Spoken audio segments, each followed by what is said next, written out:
kenapa penyebab utama berlakunya penurunan testosteron. Tidak lain tidak bukan, yang paling popular ialah diabetes mellitus.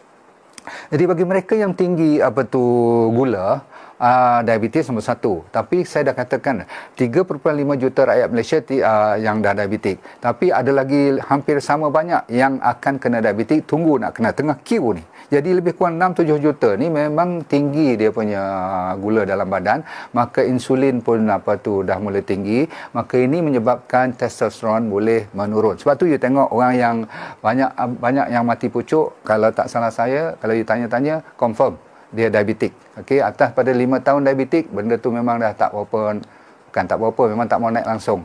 Cuma dia tak nak cerita je. So, betulkan you punya diabetes dahulu. Tapi yang penting ialah, kalau siapa pula rajin makan ubat, sikit-sikit ubat, terutama sekali ubat statin. Statin ni untuk apa? Untuk mengurangkan kolesterol. Apabila badan you tidak cukup kolesterol, you punya testosteron pun akan berkurangan. Sebab apa? Kolesterol lah penyebab utama kenapa testosteron ni boleh jadi. Kalau tak cukup kolesterol, testosteron tak boleh. Tak ada bahan asasnya. Faham tak? Itu tidak berarti sampai you tinggi melangit kan, tapi tak boleh kolesterol tu tak ada ataupun rendah langsung dalam badan you. Nombor 3, orang yang masih lagi obes pun saya nak ajar you all, saya nak kongsi macam mana nak turunkan berat badan. Dan bila you kurus, ada satu bahan dalam orang punya kegemukan ni namanya aromatis. Aromatis ni dia buat apa tau?